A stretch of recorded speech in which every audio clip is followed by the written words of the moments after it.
Je m'appelle Savannah Ellis. J'ai 55 ans et je vis dans une banlieue tranquille d'Austin, au Texas. J'étais directrice commerciale dans une société de services financiers. Mais après de nombreuses années de dévouement à mon travail, j'ai réalisé que j'avais raté l'occasion de trouver le bonheur personnel. C'est pourquoi, à 50 ans, j'ai décidé de me donner une chance et de m'inscrire sur un site de rencontres en ligne réputé. Je dois admettre que les premiers rendez-vous ne m'ont pas donné beaucoup d'espoir. J'ai rencontré toutes sortes de personnes, des vantards, des hommes qui ne se souciaient que de leur apparence, jusqu'à ma rencontre avec Ethan Carter. Ethan a 3 ans de plus que moi et travaille dans l'immobilier. Dès la première conversation vidéo, j'ai été séduite par sa voix chaleureuse et profonde et son sourire doux. Ethan m'a dit qu'il avait vécu un mariage raté parce que son ex-femme était trop concentrée sur sa carrière, et qu'il souhaitait désormais simplement un foyer simple et paisible. Nos rendez-vous étaient doux mais chaleureux. Ethan était toujours poli et attentionné. J'ai progressivement cru qu'après toutes ces années perdues, j'avais enfin trouvé l'homme qui me rendrait heureuse. Après presque 1 an de relation, nous avons décidé de fêter ça avec une escapade d'un week-end dans une station balnéaire au bord du lac Travis. Ce matin-là, je me suis préparé avec enthousiasme, espérant au fond de moi une demande en mariage romantique. Quand j'ai vu la voiture d'Ethan s'arrêter devant chez moi, j'en suis sorti avec un sourire éclatant. Mais la scène qui s'offrait à moi m'a laissé de marbre. De la banquette arrière du SUV, une femme d'un certain âge est sortie. Elle était vêtue de façon criarde et son parfum puissant m'a frappé en plein visage. À côté d'elle se trouvait une fillette de 9 ou 10 ans, tenant une console de jeu portable, sans même lever les yeux vers moi. J'ai regardé Ethan d'une voix tremblante. « Ethan, qui est-ce » Il a souri comme si de rien n'était. « Oh, voici ma mère, Charlotte, et ma fille, Chloé. » Je pensais que ce serait amusant si toute la famille y allait ensemble. Je suis restée là, stupéfaite, le cœur battant la chamade. Une famille ? Ethan n'avait jamais parlé de fille, et encore moins de sa mère. Charlotte m'a regardé de haut en bas, puis a souri d'un air narquois. « Oh, alors tu es Savannah ? Ethan disait que tu étais simple, mais je ne pensais pas que tu serais aussi banal. Dans notre famille, tout le monde a de grands yeux et des traits prononcés. Te regarder, c'était vraiment intéressant. » Chloé ne leva pas les yeux de son écran, marmonnant. Ethan dit précipitamment, « Allez, on y va pour ne pas être en retard. » Ça ne te dérange pas, hein ? Je ravalais mes mots, me forçant à ne pas faire de scène. Pendant tout le trajet jusqu'à l'hôtel, l'atmosphère dans la voiture était pesante. Je restais assise, raide, l'esprit envahi de questions. Une fille, une mère âgée ? Comment ai-je pu ne pas savoir ?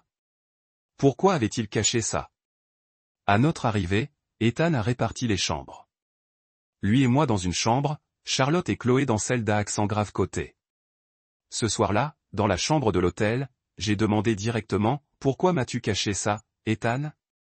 Après une année entière passée ensemble, pourquoi ne t'ai-je jamais entendu parler de ta fille ?» Ethan se passa une main dans les cheveux comme pour esquiver la question.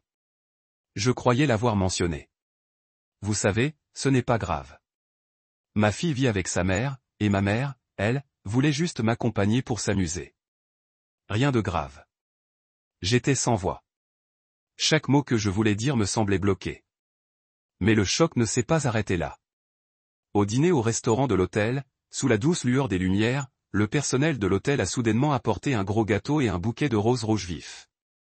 Ethan s'est levé, a levé un verre de vin et m'a souri. « Savannah, veux-tu être ma femme ?» La musique a retenti et tous les regards se sont tournés vers moi. J'ai jeté un coup d'œil autour de moi, puis vers Chloé qui dévorait sa part de gâteau.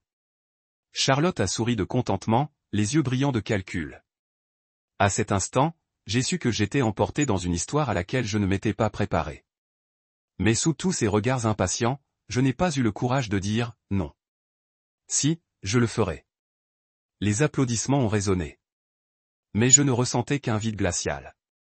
Notre mariage a eu lieu 2 mois seulement après la demande en mariage. La joie de Charlotte se lisait sur son visage, tandis que Chloé est restée indifférente pendant toute la réception. Elle a à peine levé les yeux de sa console de jeu. Après le mariage, j'ai emménagé dans la maison qu'Ethan avait achetée lors de son premier mariage. Cette maison, dans la banlieue nord d'Austin, était spacieuse mais froide, à l'image des relations qui s'y déroulaient. Les premiers jours après avoir emménagé, j'ai essayé de créer une atmosphère chaleureuse. Je me suis levé tôt pour préparer le petit déjeuner et le dîner avec soin, espérant être accueilli chaleureusement par la famille. Mais les choses ont vite dépassé mes attentes. Charlotte a laissé tomber sa gentillesse de façade. Elle a commencé à donner des ordres. Savannah, nettoie le jardin. Il a l'air sale. Oh, et n'oublie pas d'essuyer toutes ces vitres aujourd'hui. La poussière est insupportable. Surprise? J'ai gentiment répondu, Charlotte, j'ai du travail au bureau. Puis-je le faire après le travail? Ses yeux ont brillé d'agacement. Le travail? Le travail. N'utilise pas ça comme excuse. Tu t'es marié dans cette famille, alors comporte-toi comme une épouse. Ne pense pas que te mettre sur ton 31 pour aller travailler soit suffisant. À partir de ce jour, je suis devenu responsable de tout ce que personne d'autre ne voulait faire. Laver les sols, jardiner, faire la lessive, et même nettoyer les déjections du chat de Chloé. Et Chloé, elle me traitait comme si j'étais invisible. Dès que j'essayais de lui parler, elle s'énervait. Tu es tellement agaçante, ma vieille. Petit à petit, elle m'a ouvertement traité de vieille dame devant tout le monde. Une fois, alors que je préparais le dîner, elle a fait la grimace et a repoussé son assiette. Pourquoi est-ce si fade? Tu ne sais rien cuisiner de bon? Et Ethan? Il était de moins en moins souvent à la maison. Les voyages d'affaires soudains sont devenus plus fréquents. Le week-end, au lieu de rester à la maison, il disait qu'il était occupé à rencontrer des clients. Au début, j'envoyais encore des SMS pour prendre de mes nouvelles, mais peu à peu, mes messages étaient accueillis par des réponses froides ou un silence complet. Le plus déchirant, c'est que quand Ethan était à la maison, il n'a même pas pris la peine de me défendre. Une fois, Chloé m'a rétorqué que je lui avais rappelé de ne pas poser ses chaussures sales sur le canapé. Ne fais pas la morale à ma fille. Occupe-toi de tes affaires. J'ai regardé Ethan en espérant qu'il dirait quelque chose, mais il a juste haussé les épaules et marmonné. Ne sois pas dur avec elle. Ce n'est qu'une enfant. Un peu difficile parfois. Difficile? Chloé avait déjà 10 ans et son attitude ne faisait qu'empirer de jour en jour. J'allais encore régulièrement travailler à la société de services financiers, mais mon énergie s'épuisait rapidement. Chaque soir, en rentrant, j'étais occupé à courir entre la cuisine et le salon, à peine assise que j'entendais Charlotte crier « Savannah, viens ici et regarde ce robinet. » Pourquoi fuit-il sans arrêt? Savannah, cette porte de derrière grince. Va chercher de l'huile et fais-la réparer tout de suite. Je commençais à me demander, est-ce ma maison, ou suis-je juste une aide? Mon salaire ne me servait pas à grand-chose non plus. Ethan a astucieusement refilé toutes les dépenses du ménage à moi, prétextant que son emploi était instable et qu'il devait garder des fonds disponibles. Au début, je l'ai cru. Je pensais qu'en tant que mari et femme, nous devions partager la charge. Mais ensuite, j'ai réalisé qu'Ethan ne faisait que des promesses en l'air. Chaque soir, en regardant autour de moi, je me sentais tellement à ma place. J'étouffais. Charlotte regardait la télévision. Chloé serrait sa console de jeux vidéo contre moi et je faisais la vaisselle en me demandant, est-ce qu'il me voit comme un membre de la famille ou juste comme une inconnue? Une nuit d'orage, j'ai été réveillé par des coups violents à la porte. Je me suis levé d'un bond et je suis sorti en courant. C'était Chloé qui fronçait les sourcils. Qu'est-ce que tu faisais pour ne pas laver mes vêtements? Qu'est-ce que je suis censé porter pour l'école demain? Je serrais les poings, luttant contre la boule dans ma gorge. Je ne dis rien, ramassant silencieusement le linge sale qu'elle avait jeté partout dans sa chambre. Nuit après nuit, j'écoutais la pluie crépiter sur le porche, me sentant vide intérieurement. Ethan n'était plus l'homme en qui j'avais confiance. Cette maison n'était plus le foyer dont je rêvais. Je ne pouvais que me dire, sois patiente. Peut-être que les choses changeront. Mais au fond de moi, je commençais à comprendre que le rêve d'une famille heureuse n'était qu'une illusion. Ma vie continuait à s'écouler dans un épuisement silencieux, jusqu'au jour où quelque chose d'inattendu s'est produit. Charlotte est soudainement tombée gravement malade. On lui a diagnostiqué un cancer à un stade avancé et on ne lui donnait que quelques mois à vivre. Pendant son séjour à l'hôpital, j'ai pris soin d'elle du mieux que j'ai pu, même si je ne ressentais rien d'autre que le devoir d'une belle-fille. Ethan était encore occupé par ses voyages, et Chloé prenait à peine la peine de rendre visite à sa grand-mère. Après 3 mois de lutte, Charlotte est décédée par une nuit froide et pluvieuse à Austin. Je me suis occupé des obsèques, même si je n'ai reçu aucune aide d'Ethan ou de Chloé. Je pensais qu'après tout cela, j'aurais peut-être enfin un peu de paix. Mais cette paix a duré exactement 2 semaines. Un soir, alors que je rentrais du travail tard, j'ai trouvé Ethan et Chloé assis dans le salon, l'air tendu. Avant que je puisse dire quoi que ce soit, la porte d'entrée s'est ouverte. Chloé est entrée, suivie d'un petit garçon d'environ j'avais 3 ans et je serrais contre moi un ours en peluche usé. Je me suis figé, le cœur battant, tandis que Chloé disait nonchalamment, « Voici mon fils. Il s'appelle Mason. Désormais, on vit ici. » J'ai regardé Ethan, espérant une explication. Mais il a juste soupiré et s'est gratté la tête, gêné. Je l'ai découvert moi-même. Chloé a dit qu'elle ne pouvait pas vivre seule avec l'enfant, et comme ma mère est partie, il a demandé d'une voix à peine murmurée. « Où est le père de l'enfant ?» Chloé a haussé les épaules et a attiré Mason plus près. « Qui c'est ? Je n'en suis même pas sûr. Peu importe. On a juste besoin d'un endroit où rester. C'est tout. » J'avais l'impression que mon cœur s'était noyé.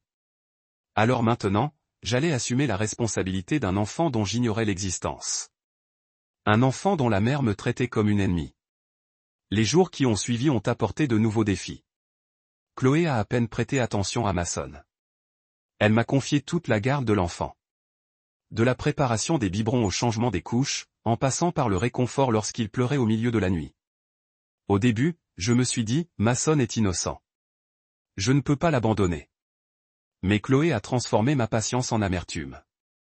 Chaque matin, au moment où je posais Mason pour me préparer pour le travail, Chloé bâillait et disait, « Savannah, fais-moi du café et fais taire Mason. Je veux faire la grasse matinée. » Chaque fois que je rappelais à Chloé de s'occuper de son fils, elle rétorquait. « Pour qui te prends-tu pour me faire la leçon ? Juste une vieille dame qui profite de son mari. Ne fais pas ton fier, Ethan. » Il avait pratiquement disparu de nos vies. Prenant le travail comme excuse, il n'était presque jamais à la maison. Mes appels n'étaient que des promesses en l'air. Je serai bientôt à la maison. Continue d'aider Chloé, s'il te plaît. En grandissant, Mason s'est attaché à moi. Quand il a commencé à babiller, il m'a appelé « maman ». La première fois que je l'ai entendu, j'ai failli pleurer, mais cette joie a vite été anéantie. Chloé a crié à plein poumon en l'entendant. « Tais-toi. Ce n'est pas ta mère. Tu m'entends ? Savannah n'est qu'une vieille dame. Rien de plus. » À partir de ce moment-là, Chloé m'a complètement interdit de m'approcher de Mason. Mais chaque fois qu'il pleurait pour moi, elle me le bousculait, agacée. « Fais-le arrêter. Il est tellement agaçant. » J'étais épuisé physiquement et mentalement. Travailler à l'entreprise était déjà stressant, et maintenant, chaque nuit, je veillais avec Mason, puis j'essayais de cacher mes cernes sous une fine couche de maquillage le lendemain matin. Chloé ne changeait jamais. Dès qu'elle en avait l'occasion, elle m'insultait et me rabaissait devant Mason. Je ne comptais plus le nombre de fois où le garçon avait entendu sa mère dire « Ne sois pas comme cette vieille femme inutile, Mason. Ne deviens pas comme elle. » Au fond, je ne blâmais pas Mason. J'avais pitié de lui et de moi, coincés dans cette maison. Il y avait des nuits où j'étais assise seule près de la fenêtre, à contempler les lampadaires au loin, en me demandant, est-ce que ma vie sera toujours comme ça ? Y a-t-il une issue ? Je n'avais pas de réponse. Mais quelque part en moi, une pensée a commencé à germer. Une pensée qui, pour la première fois depuis des années, ne m'a pas effrayé. Les mois qui ont suivi, j'ai vécu comme une ombre dans la maison dont je payais l'hypothèque. Plus Mason vieillissait, plus il s'attachait à moi. Mais son amour est devenu une excuse pour la cruauté de Chloé.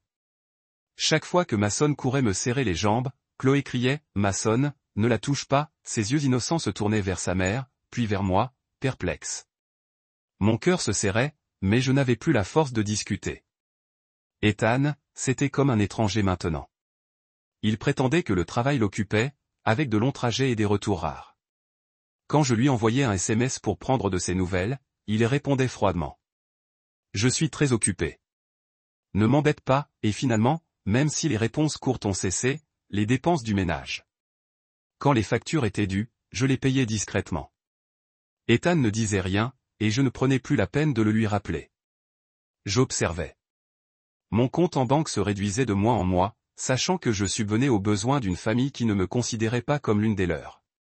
Ce qui me faisait le plus mal, c'était Mason. À 6 ans, il avait commencé l'école et déjà sa mère avait implanté le mépris pour moi dans son cœur. J'entendais des mots qui ne devraient jamais sortir de la bouche d'un enfant. Savannah, vieille dame laide, ne touche pas à mes affaires. Tu n'es que la bonne. Je n'ai pas besoin que tu t'inquiètes pour moi. Je n'ai pas répondu. J'ai simplement ramassé en silence les jouets que Mason avait jetés partout.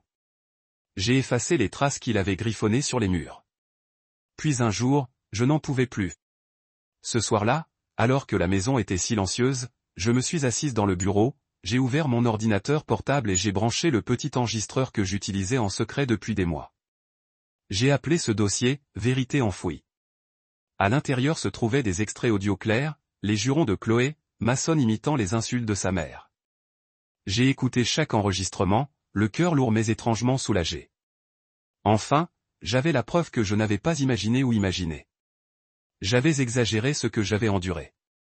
À partir de cette nuit-là, j'ai patiemment continué à enregistrer. Chaque cri de Chloé, chaque mot cruel que Mason répétait. J'ai tout sauvegardé. Chaque soir, je corrigeais les fichiers, les classais par date. Le jour, je continuais à travailler, à payer le prêt immobilier, à gérer la maison. Mais à l'intérieur, un feu silencieux s'est allumé. J'ai arrêté d'attendre qu'Ethan change. J'ai arrêté d'espérer que Chloé comprendrait. Je ne savais qu'une chose, je devais fuir cet enfer, coûte que coûte. Plus Mason se comportait mal, plus il se retrouvait écrasé. Il savait que sa mère ne le corrigeait jamais, alors il se sentait libre de me manquer de respect. Un après-midi, alors que je demandais à Mason de ramasser les papiers qu'il avait jetés par terre, il m'a jeté la pile au visage en hurlant « Vieillard inutile. Tu n'as pas le droit de me donner des ordres. » Je restais immobile, regardant les papiers tomber autour de moi comme des feuilles mortes. En regardant Mason, je ne voyais plus l'enfant que j'avais bercé la nuit. Je voyais quelqu'un élevé dans la haine et le mépris. Ce soir-là, j'ouvris un nouveau dossier et le nommé du jour où Mason avait jeté les papiers. Sa voix furieuse et provocante résonna tandis que je le sauvegardais avec les autres. Et Ethan, lui, n'avait pas donné un centime au ménage depuis près d'1 an. Quand j'en ai parlé au téléphone, il dit froidement « J'ai des difficultés. Fais-toi à ta place. Vous gagnez de l'argent, n'est-ce pas ?» J'ai posé le téléphone et me suis regardé dans le miroir. Une femme lasse me fixait, les cheveux grisonnants, mais son regard ne paraissait plus abattu. Je savais que le moment d'agir approchait. Par une froide soirée d'automne, alors qu'un vent froid balayait les rues désertes d'Austin, je venais de rentrer d'une gare tardive lorsque le téléphone a sonné. L'appel provenait d'un policier. « Madame Savannah Ellis, nous avons le regret de vous informer que votre mari, Monsieur Ethan Carter, est décédé dans un accident de voiture en banlieue. Nous avons besoin que vous veniez l'identifier et vous occuper des formalités administratives. » Je ne pouvais pas bouger. Le silence autour de moi engloutissait tous les bruits. Ethan avait disparu.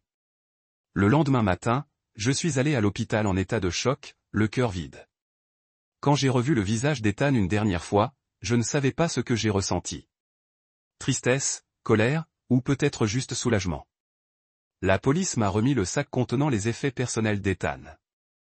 À l'intérieur, son téléphone était encore intact. Quelque chose m'a poussé à. Je l'ai ouvert dans la voiture, et après quelques balayages, la vérité brutale m'est apparue sous les yeux. Des messages remplis de mots doux envoyés à une autre femme. Des photos d'elle ensemble au restaurant, à l'hôtel, des projets de voyage.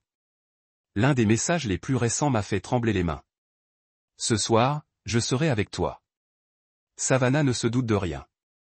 Enfin, nous pouvons être ensemble en paix.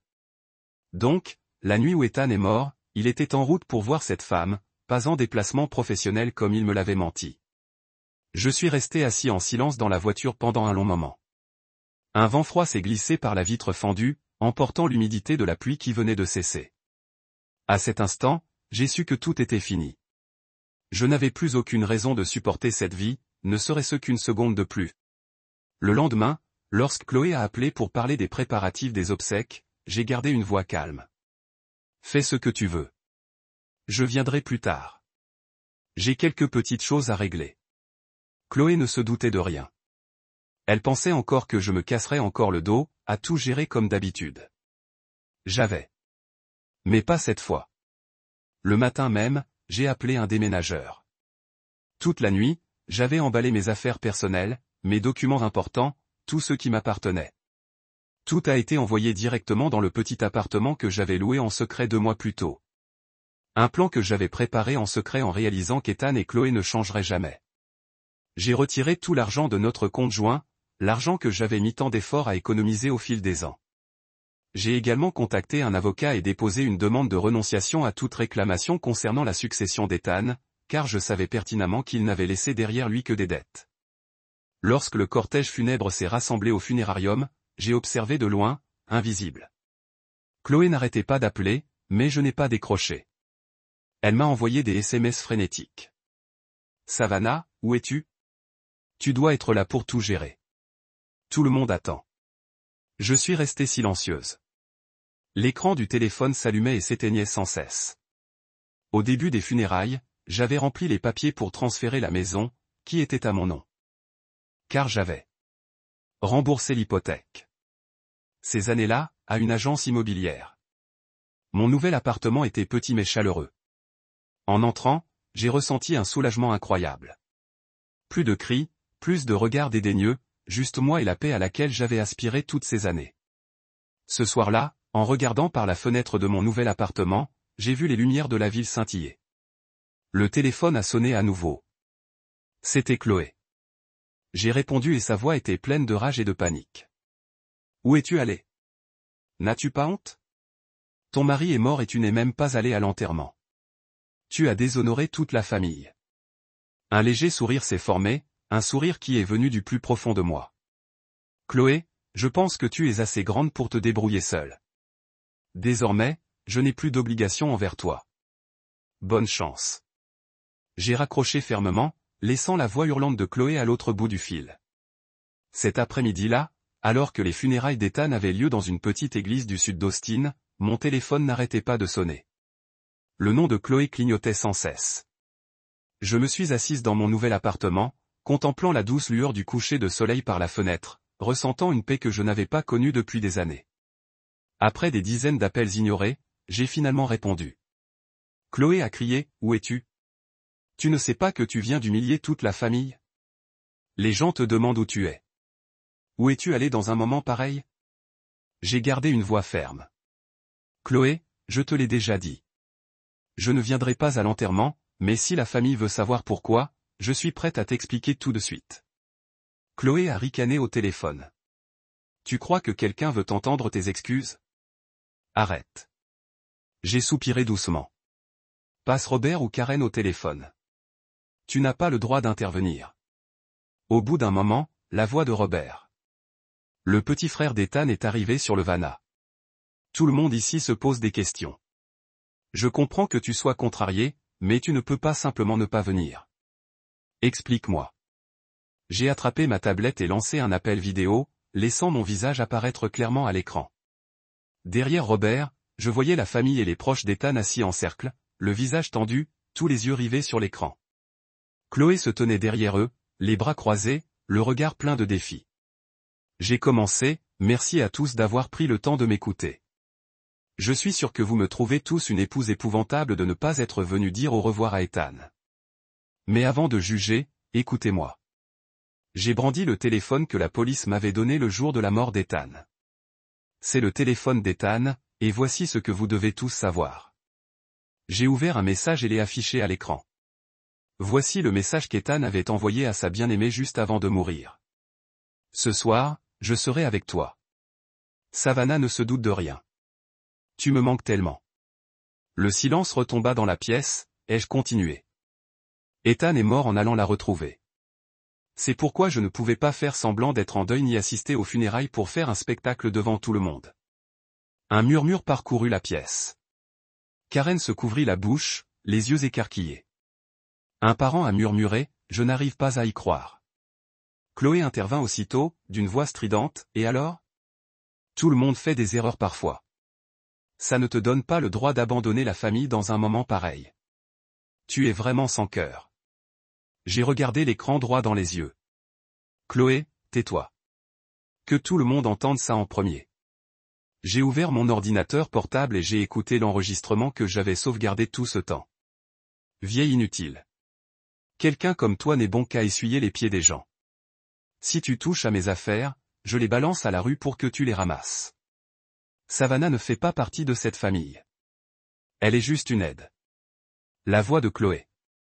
La voix de Mason. Chaque mot fendit l'air comme une lame. La famille de mon mari était silencieuse. Le visage de Chloé pâlit tandis qu'elle bégayait. Toi. Tu nous as enregistrés? C'est si bas.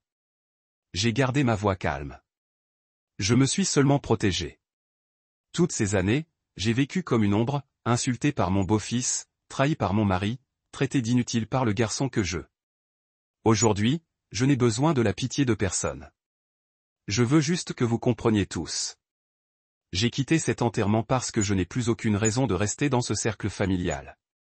Pendant un long moment, personne n'a dit un mot. Puis Robert a parlé lentement. Savannah, je suis désolé.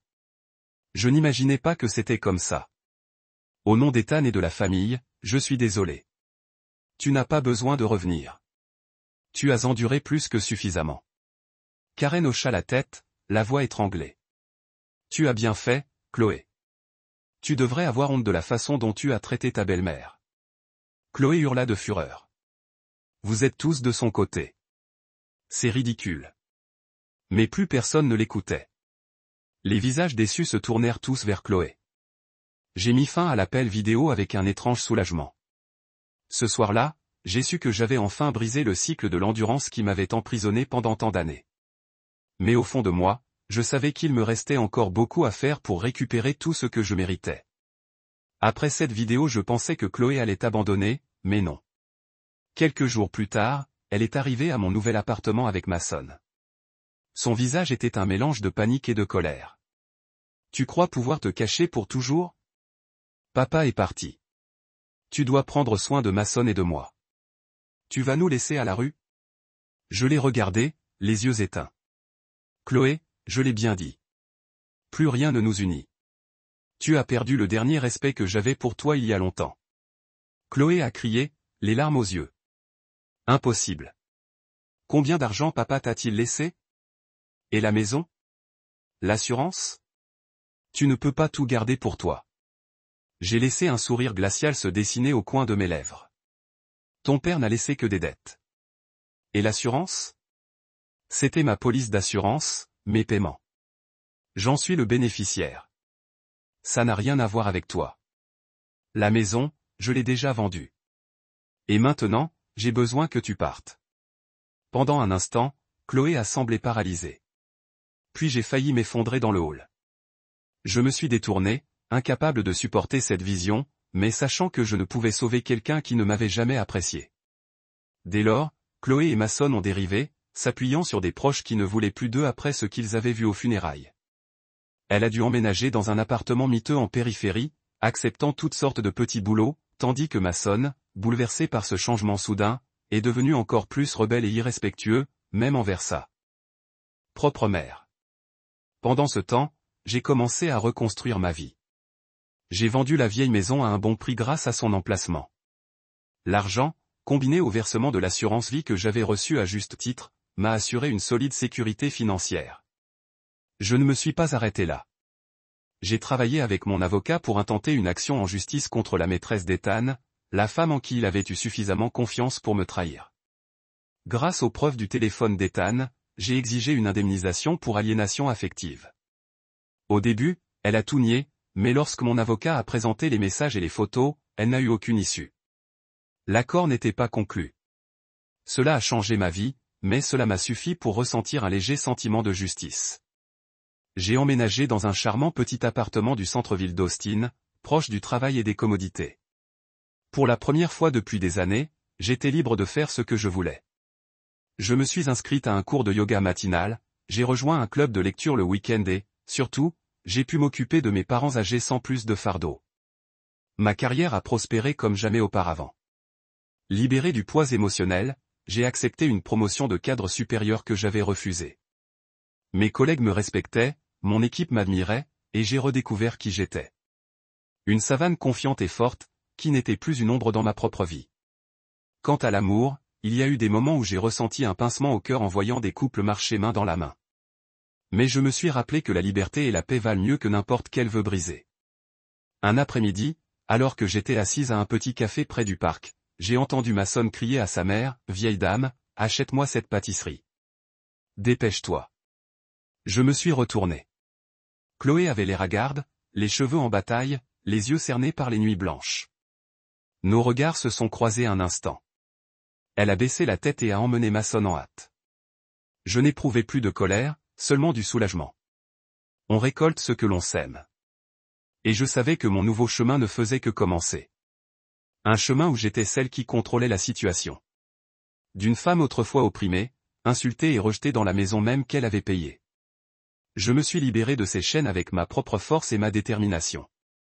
Maintenant, je vis une vie libre, sans être accablé ni subir personne. Je me concentre sur ma carrière, je prends soin de mes parents âgés et je chéris chaque instant de paix que j'ai gagné. Je comprends que le bonheur ne vient de personne d'autre. Il vient du courage de se libérer de ce qu'on ne mérite pas. Que pensez-vous du parcours de Savannah? A-t-elle choisi le bon chemin pour retrouver sa liberté? Partagez vos impressions dans les commentaires et n'oubliez pas de suivre la chaîne pour d'autres histoires de famille significatives.